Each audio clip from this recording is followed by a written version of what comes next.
You bought a Dolby Atmos soundbar or receiver? You connected everything with an HDMI cable you already had lying around? The Atmos logo shows up on your screen, and you assume everything is working correctly. But here's something most people never find out. There are two completely different versions of Dolby Atmos.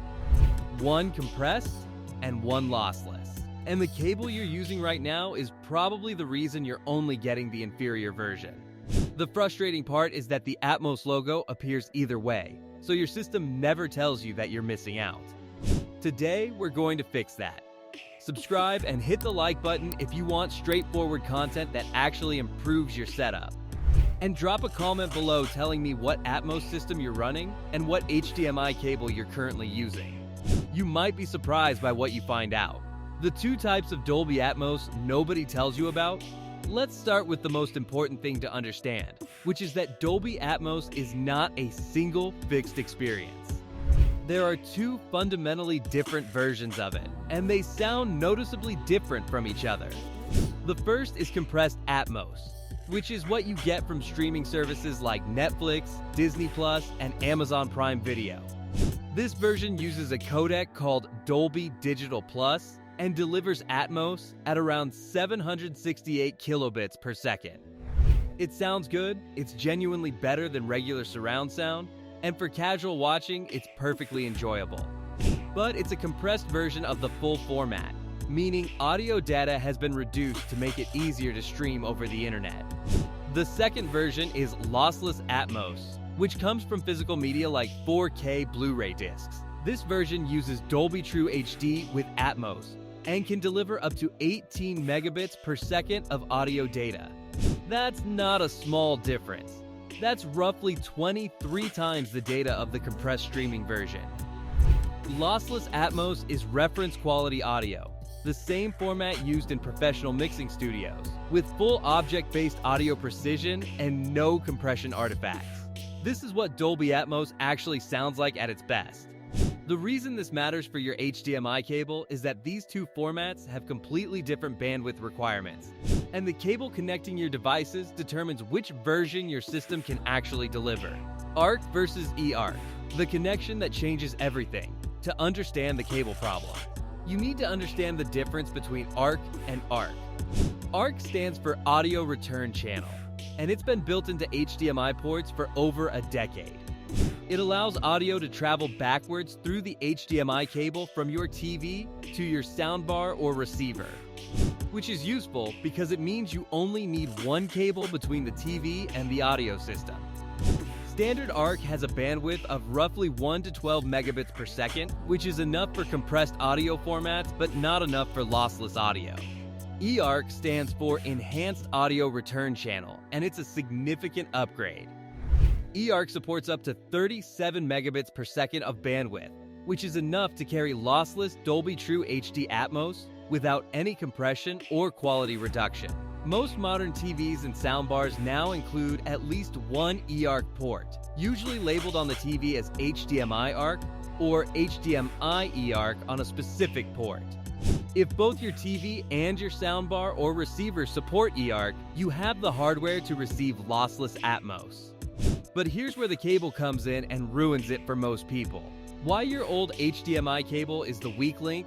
Here's the problem that affects the majority of people with Atmos setups. They have an eARC-capable TV and an eARC-capable soundbar or receiver. The hardware is perfectly capable of delivering lossless Atmos. But they connected the two devices using an old HDMI cable they already owned. Maybe one that came with a previous device or one they bought years ago. That cable is likely HDMI 1.4 or HDMI 2.0, and neither of those can reliably support the full bandwidth that ARC needs for lossless audio.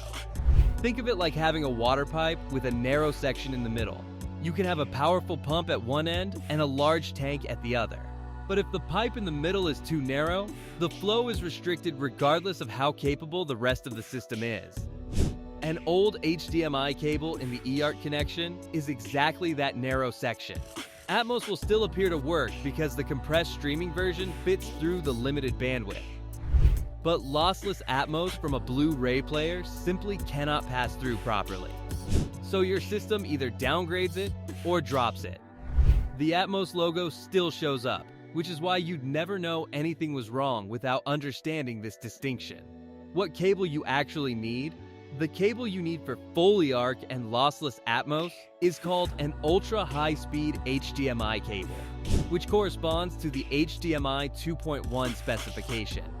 This cable supports 48 gigabits per second of bandwidth, which is more than enough for every current audio and video format, including lossless Atmos, 4K at 120 frames per second, 8K video, and gaming features like variable refresh rate. It's fully backward compatible, meaning it works perfectly with older devices and older formats too.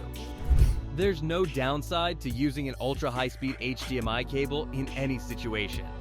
If you're only watching streaming content and you never use a 4K Blu-ray player, a premium high-speed HDMI 2.0 cable is technically sufficient because compressed streaming Atmos fits within its 18 gigabit bandwidth.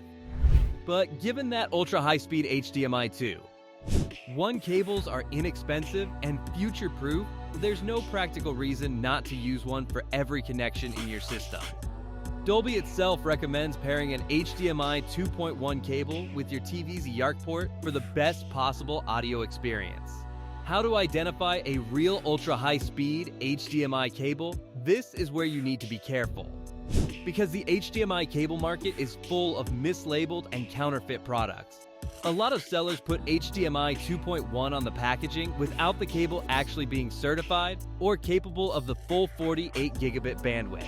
Buying one of these uncertified cables can leave you in the same position as using an old cable, with eARC not performing at full capability. A genuine certified ultra-high-speed HDMI cable has specific identifiers you can check before buying. The packaging should display the ultra-high-speed HDMI logo, not just the words HDMI 2.1. There should also be a 17-character certification ID printed on the packaging or on the cable sleeve itself, which you can enter on the HDMI website to verify.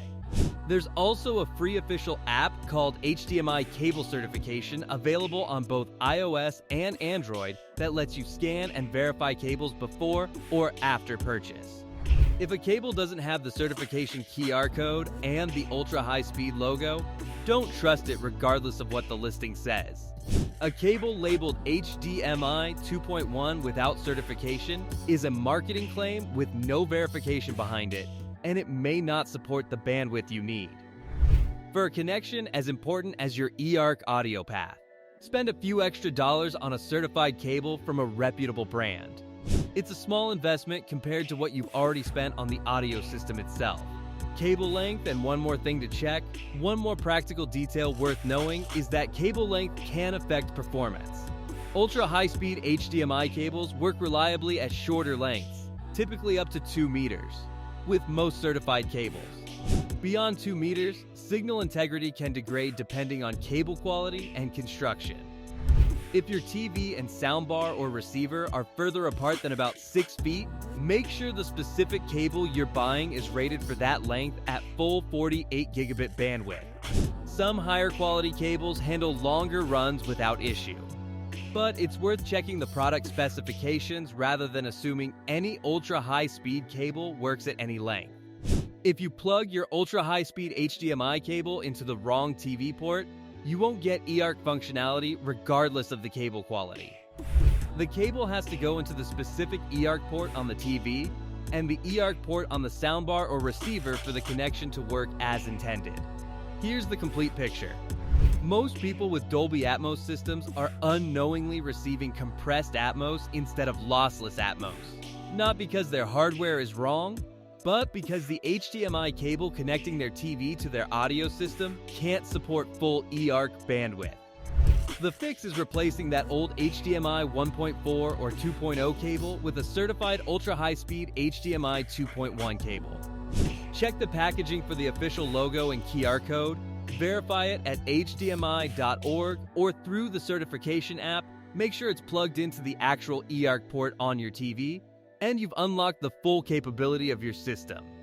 It's one of the cheapest and most impactful upgrades you can make to a high-end audio setup. If this video helped you understand what was limiting your Atmos system, hit that like button and share it with someone who might have the same problem without knowing it. Leave a comment telling me what cable you're replacing and whether you notice a difference after switching. And if you haven't subscribed yet, do it now because we've got more practical home theater content coming that will help you get the most out of the system you already own. Thanks for watching, and I'll see you in the next one.